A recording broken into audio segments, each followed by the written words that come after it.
Golden days screen presenting the world. Film की शुरुआत में हमें दो स्कूबा ड्राइवर को दिखाया जाता है जो किसी डूबे हुए जहाज से खजाना निकालकर ऊपर जहाज पर भेजते हैं। जहाज पर हमें वोल्टर नाम के आदमी को दिखाया जाता है जो इस कहानी का मुख्य पात्र है। उसका साथी कहता है कि कभी भी कस्टम वाले आ सकते हैं, हमारे पास बहुत सारा खजाना है, हमें जल्दी यहाँ से निकलना चाहिए। लेकिन वोल्टर पानी में जेम्स नाम के आदमी से कांटेक्ट करता है और कहता है कि फिर से तलाशी लो। दरअसल वोल्टर कुछ और ही ढूंढने आया था।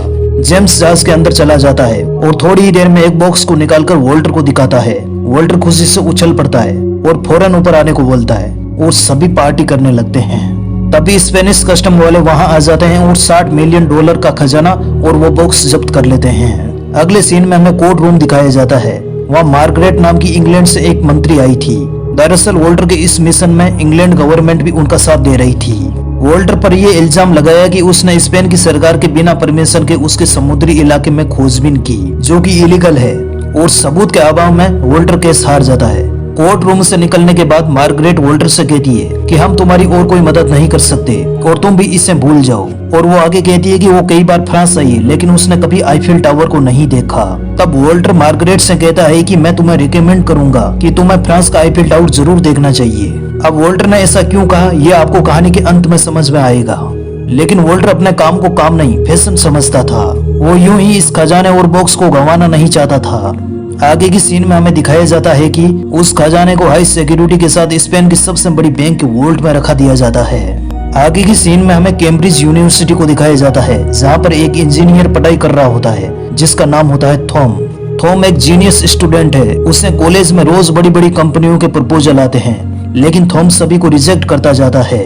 दरअसल थोड़े दिनों पहले थॉम ने अपने शातिर दिमाग की वजह से गल्फ ऑफ मेक्सिको की ऑयल लीक प्रॉब्लम को सोल्व किया था, जिसकी चर्चा चारों ओर होती है। और इसी सीन में हमें दिखाया जाता है कि थॉम से मिलने के लिए कुछ कंपनी के एम्प्लॉय आए थे और वे लोग थॉम को $4 लाख की जॉब ऑफर करते हैं, पर थॉम इस जॉब को ठुकरा देता है। शाम को थॉम अपने डैड से मिलता है। डैड उससे समझाते हैं कि कोई जॉब करो और जिंदगी में अच्छे से सेटल हो जाओ, लेकिन थॉम अपने उसूलों से जीना चाहता है, न किसी का गुलाम बनकर। तभी उसे फोन पर किसी का मैसेज आता है जो उसे तुरंत मिलने के लिए आर्ट गैलरी में बुलाता है। थॉम उस जगह पर पहुंचता है जहां उसे एक लड़की मिलती है। वो लड़की उसे एक बार में ले जाती है और एक टेबल पर बिठाकर चली जाती है। उस लड़के का नाम लोरेन था जो हाथ की सफाई में माहिर थी। तभी थॉम के सामने वोल्टर आकर बैठता है। वोल्टर उसे बिना बात घुमाए ऑफर देता है कि उसे दुनिया की सबसे बड़ी सिक्योर बैंक की वोल्ट में चोरी करने में उससे मदद मांगता है। थॉम मुस्कुराते हुए कहता है कि वो एक इंजीनियर है, कोई चोर नहीं। वोल्टर कहता है कि चोर तो मैं भी नहीं हूँ, लेकिन ये काम दूसरे कामों से थोड़ा अलग है और इंटरेस्टिंग भी है। और वो कहता है कि वो वोल्ट कैसी है और किस तरीके से काम करती है इसका पता तुम्हें लगाना है, जो 80 साल पुरानी है और इंजीनियरिंग का बेहतरीन उदाहरण है। वोल्टर आगे उससे बताता है कि यदि तुम्हें मेरे साथ काम करना है तो ठीक है, नहीं तो जाओ अपने डैड के बताए हुए बोरिंग रास्ते पर। इतना कहकर वोल्टर उसके सामने स्पेन की राजधानी मैड्रिड शहर का टिकट रखकर चला जाता है। घर आकर थॉम बैंक ऑफ स्पेन को सर्च करता है और उसकी वोल्ट के बारे में पता लगाता है जहाँ पर लिखा होता है द इम्पॉसिबल मैकेनिज्म। ये देखकर थॉम मुस्कुराने लगता है, यानी उसने वोल्टर का चैलेंज एक्सपेक्ट कर लिया। अगले सीन में हम देखते हैं कि थॉम मैड्रिड पहुंच जाता है जहां उसे वोल्टर अपनी टीम के साथ मिलता है। वोल्टर थॉम को क्लाउड से मिलाता है जो कि एक हैकर होता है। वो कहता है कि बैंक के कैमराज को हैक करने के लिए उसे पासवर्ड चाहिए। तभी थॉम के दिमाग में एक आइडिया आता है। वो कहता है कि बैंक के किसी ऐसे एम्प्लॉय को कॉल करो जो आज छुट्टी पर है और उससे कहो कि तुम्हारे लिए कोई एक मैसेज है, जैसे ही वो पासवर्ड इंटर करेगा हम उसे हैक कर लेंगे। क्लाउड ऐसा ही करता है और थोड़ी देर में बैंक का पूरा सिस्टम उसके कंप्यूटर में ओपन हो जाता है। अगले सीन में हमें बैंक ऑफ स्पेन दिखाई जाती है जो दुनिया की सबसे सिक्योर बैंक है। इस बैंक का हेड गुस्तावो होता है। बैंक में हर जगह कैमराज और सेंसर लगे हुए हैं। थोड़ी सी गड़बड़ होने पर अलार्म ट्रिगर हो जाता है और गार्ड तुरंत शूट कर देते हैं। वोल्टर वहाँ सभी को बैंक के बारे में बता रहा होता है। वहाँ उसके पास एक कटा हुआ स्केच होता है जिसके हाथ में कुछ पकड़ा हुआ है। वोल्ट तक जाने के लिए 2 चाबियां और गुस्तावो के थंब प्रिंट चाहिए। इन सब के लिए इनमें से किसी को बैंक में जाना होगा। अगले सीन में हम देखते हैं साइमन और थॉम क्लिनिक स्टाफ बनकर बैंक पहुंचते हैं। थोड़ी ही देर में लोरेन आर्ट एक्सपर्ट बनकर बैंक में पहुंचती है जो बैंक में मौजूद पेंटिंग्स को स्कैनिंग करने के लिए आई थी। तभी उससे मिलने के लिए गुस्तावो आता है। लोरेन के हाथ में एक कॉफी का कप होता है जो किसी से हाथ मिलाने के बहाने गुस्तावो को पकड़ा देती है, जिससे गुस्तावो के थंब प्रिंट उस कप पर आ जाते हैं। अब इनके पास गुस्तावो का थंब प्रिंट आ चुका है। अब इनको वोल्ट तक जाने के लिए दोनों चाबियां चाहिए। थॉम और साइमन सफाई करते हुए आगे बढ़ रहे थे। वे सभी ईयरफोन से वोल्टर और क्लाउड से बात कर रहे होते हैं। क्लाउस साइमन को सर्वर रूम में जाने को कहता है। साइमन ऐसा ही करता है। साइमन सर्वर रूम में पहुंच जाता है और मेन केबल को ढूंढने लगता है। मेन केबल मिलने के बाद साइमन उस पर बग लगा देता है। अब इनके पास बैंक का पूरा मॉडल आ जाता है जिसमें वोल्ट भी शामिल है। क्लाउस जल्दी ही बैंक के सारे कैमराज को हैक कर लेता है और सभी सीसीटीवी कैमराज को रिकॉर्डेड फुटेज में तब्दील कर देता है। आगे हमें गुस्तावो को दिखाया जाता है। गुस्तावो बैंक के सीसीटीवी देख रहा होता है, लेकिन वे सभी रिकॉर्डेड थे क्योंकि पूरा सर्वर क्लाउस वहां से चला रहा होता है। अब लोरेन चेयरमैन के रूम में पहुंचती है। वहां वे देखती है कि एक खिड़की खुली हुई है। इसी खुली हुई खिड़की से लास्ट में ये लोग चोरी करके यहाँ से भागेंगे। लोरेन वहां टंगी हुई पेंटिंग्स को स्कैन करने लगती है।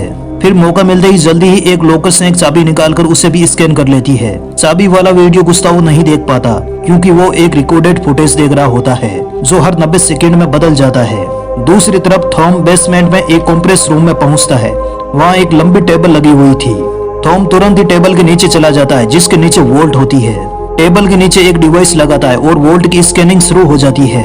तभी वहाँ पर कुछ लोग आ जाते हैं और थॉम की स्कैनिंग 96% पर आकर रुक जाती है। दूसरी तरफ लोरेन दूसरी चाबी को भी स्कैन करने लगती है। अब थॉम परेशान होने लगा क्योंकि वोल्ट की पूरी स्कैनिंग नहीं हुई थी। पूरी स्कैनिंग के लिए मशीन को और पावर की जरूरत होगी। यदि थॉम ऐसा करता है तो अलार्म ट्रिगर हो जाएगा और सभी पकड़े जाएंगे। तभी एक आदमी के टेबल से डॉक्यूमेंट नीचे गिर जाते हैं। वो उसे उठाने ही वाला था। एन मौके पर थॉम पावर बढ़ा देता है जिससे अलार्म ट्रिगर हो जाता है। सभी का ध्यान भटक जाता है और थॉम बच जाता है। उधर लोरेन ने चाबी की स्कैनिंग पूरी कर ली थी। अलार्म ट्रिगर होते ही गुस्तावो बैंक को शट डाउन करा देता है। बाहर 1 सेकंड में पूरी फोर्स आकर पूरी बैंक को घेर लेती है। गुस्तावो को छोड़कर सभी को लगता है कि कोई एरर होगा, लेकिन गुस्तावो को शक होता है कि कुछ तो गड़बड़ है। अब तीनों सुरक्षित बैंक से बाहर आ जाते हैं और अपने अड्डे पर पहुंचते हैं जहां पर वोल्टर है। अब उनके पास वोल्ट की पूरी स्कैनिंग थी। वे उसे ध्यान से देख रहे थे और समझ रहे थे, लेकिन वे देखते हैं कि ग्राउंड फ्लोर के 100 फीट नीचे कुछ धुंधला सा हिस्सा था। उसके नीचे वोल्ट थी। उन्हें समझ में नहीं आया कि ये धुंधला हिस्सा आखिर क्या है। अब थॉम अपना दिमाग लगाता है। काफी सोचने और समझने के बाद थॉम को समझ में आता है कि ये पानी है तो वोल्ट के ठीक ऊपर है। जैसे वे वोल्ट में एंटर करेंगे तो अलार्म ट्रिगर हो जाएगा। चोरी होने पर वोल्ट में पानी भर जाएगा और वोल्ट नीचे गिर जाएगी जहाँ से निकलना नामुमकिन है।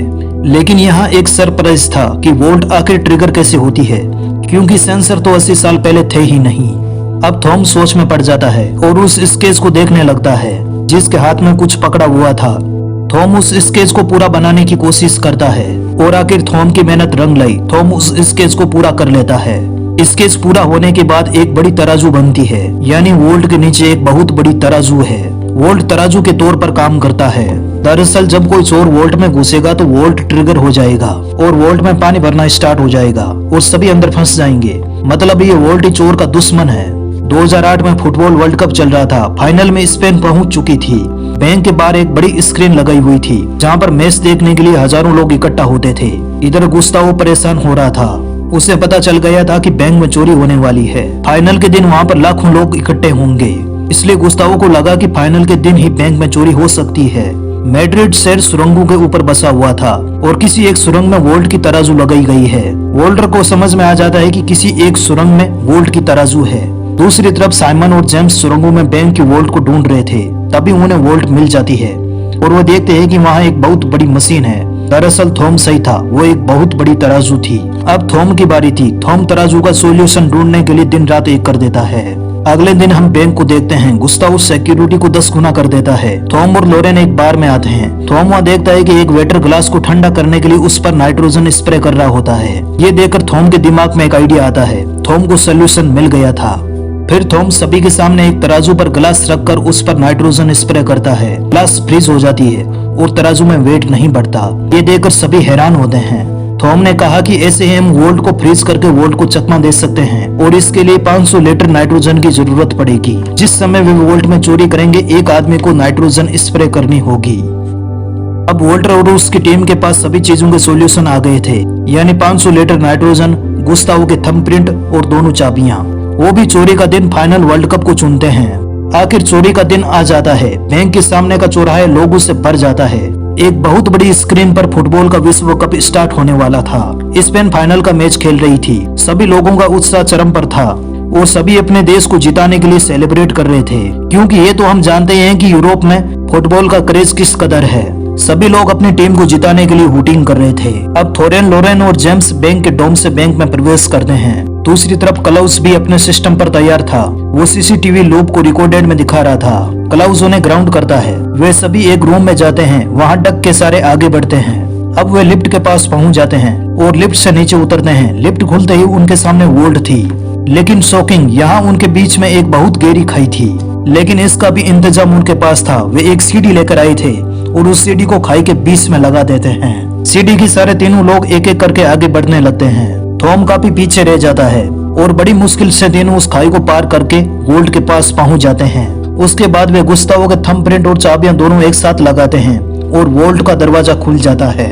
दूसरी तरफ गुस्तावो रिकॉर्डेड फुटेज देख रहा था। अगले सीन में साइमन सुरंगों के नीचे वोल्ट पर नाइट्रोजन स्प्रे करता है और वोल्ट फ्रीज हो जाती है। उन्होंने वोल्ट को चकमा दे दिया था क्योंकि नाइट्रोजन स्प्रे करने पर वोल्ट ट्रिगर नहीं होती। तीनों आगे बढ़ते हैं और उस बॉक्स को ढूंढने लगते हैं। तभी लोरेन को वो बॉक्स मिल जाता है। आपको याद होगा, ये वही बॉक्स था जिसे फिल्म की शुरुआत में हमें दिखाया गया था, जिसे जेम्स समुद्र से निकाल कर लाया था। उस बॉक्स में 3 कॉइन होते हैं जिनमें खजाने का नक्शा होता है और इन्हीं कॉइन्स के लिए वोल्टर इस बैंक में चोरी करता है। तभी गुस्तावो को पता चलता है कि कुछ गड़बड़ है। वो सिक्योरिटी को अंदर भेजता है। उन्हें पता चलता है कि वोल्ट में चोरी हो रही है। दूसरी तरफ नाइट्रोजन पिघल रही थी। तभी यहाँ पर फिल्म का एक बड़ा प्लॉट रिवील होता है। जेम्स लोरेन और थॉम पर गन तान देता है और उन्हें कहता है कि बॉक्स मेरे हवाले कर दो। दरअसल जेम्स अभी भी एक ब्रिटिश सोल्जर है। वो वोल्टर को धोखा दे रहा था।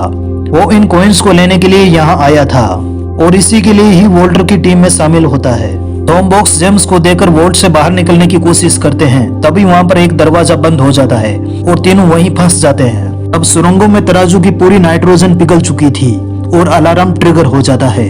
अलार्म ट्रिगर होते ही वोल्ट में तेजी से पानी भरने लगता है। आपको याद होगा कि जेम्स एक अच्छा स्विमर था और जिस रास्ते से पानी आ रहा होता है वो वहीं से तैरकर निकल जाता है। अब थॉम और लोरेन पानी में डूब रहे थे। अलार्म ट्रिगर होने के कारण गुस्तावो के पास सीसीटीवी फुटेज आ जाती है। गुस्तावो ये सब सीसीटीवी में देख रहा होता है।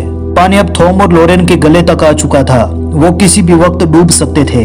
अब थॉम के दिमाग में एक आइडिया आता है। वो थोड़ी देर सोचने लगता है और साइमन से कहता है कि तराजू पर वजन बढ़ाओ, क्योंकि तराजू पर वजन बढ़ने से वोल्ट को ये लगेगा कि वोल्ट पानी से भर चुकी है और वोल्ट में पानी आना बंद हो जाएगा। साइमन ऐसा ही करता है। वो पास पड़े नाइट्रोजन के खाली सिलेंडर तराजू पर रख देता है। तराजू पर वजन बढ़ते ही पानी आना बंद हो जाता है और वोल्ट खाली होने लगती है। अब गुस्तावो सिक्योरिटी के साथ वोल्ट तक आता है और वोल्ट के अंदर प्रवेश करता है। गुस्तावो देखता है कि वहाँ कोई नहीं था। उसे बिल्कुल समझ नहीं आता कि आखिर तीनों गए कहाँ। थॉम और लोरेन डक से होते हुए बैंक में आ जाते हैं। पूरे बैंक में फोर्स तैनात थी। अब उनका संपर्क क्लाउस से हो जाता है। बचते बचाते थॉम और लोरेन चेयरमैन के ऑफिस में पहुंचते हैं। वहाँ पर एक खिड़की खुली हुई थी। उसी खिड़की के सहारे एक रस्सी से थॉम और लोरेन बैंक से बाहर आ जाते हैं और उस भीड़ में कहीं गायब हो जाते हैं। आपको याद होगा कि चेयरमैन सिगरेट पीने के लिए एक खिड़की खुली रखता था। जब तक गुस्तावो वहाँ पहुँचता है वो दोनों जा चुके थे। बस गुस्तावो देखता ही रह जाता है। स्पेन वर्ल्ड कप जीत जाता है और भीड़ में थॉम और लोरेन कहीं खो गए। अगले सीन में हम मार्गरेट और वोल्टर को देखते हैं। मार्गरेट वोल्टर को गायब होने को कहती है क्योंकि स्पेनिश गवर्नमेंट उसे छोड़ेगी नहीं। फिर मार्गरेट ब्रिटिश एम्बेसी जाती है। वहाँ जेम्स उस बॉक्स के साथ मौजूद था और वहाँ पर एक एक्सपर्ट भी मौजूद था जो इन सिक्कों को चेक कर रहा होता है। एक्सपर्ट जीपीएस से उस सिक्कों पर मौजूद खजाने के कोऑर्डिनेट को एंटर करता है और फिर लोकेशन शो होती है। पहली लोकेशन में यूरोप आता है और फिर फ्रांस और उसके बाद पेरिस। ये देखकर मार्गरेट चौंक जाती है। वो समझ जाती है कि अगली लोकेशन आएगी आईफिल टावर और होता भी ऐसा ही है। आखिरी लोकेशन आती है आईफिल टावर। तब मार्गरेट को समझ में आता है कि वोल्टर ने सिक्के पहले ही बदल दिए थे। वे नकली सिक्के थे। वोल्टर को जेम्स पर पहले ही शक था, इसलिए लोरेन अपने साथ डुप्लीकेट सिक्कों का बॉक्स लेकर आई थी। आपको याद ही होगा कि लोरेन हाथ सफाई में माहिर थी। उसने वोल्ट में असली सिक्कों के बॉक्स को नकली सिक्कों के बॉक्स से बदल दिया था और जेम्स को नकली सिक्कों का बॉक्स पकड़ा दिया था।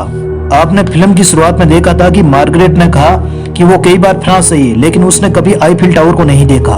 तब वोल्टर ने कहा कि मैं तुम्हें आईफिल टावर जरूर दिखाऊंगा और वोल्टर ने अपना वादा पूरा किया। दूसरी तरफ वोल्टर की पूरी टीम एंजॉय कर रही थी। अब क्लाउस उन सिक्कों पर मौजूद कोऑर्डिनेट को जीपीएस में एंटर करता है। पहली लोकेशन आती है इंग्लैंड और दूसरी आती है लंदन और तीसरी लोकेशन आती है बैंक ऑफ लंदन, यानी खजाना बैंक ऑफ लंदन के नीचे है। और इसी के साथ ये फिल्म एंड हो जाती है। आपको ये फिल्म कैसी लगी कमेंट बॉक्स में अपनी राय जरूर दीजिए। हमारे चैनल को सब्सक्राइब करके हमें सपोर्ट जरूर कीजिए। Thanks for watching this video.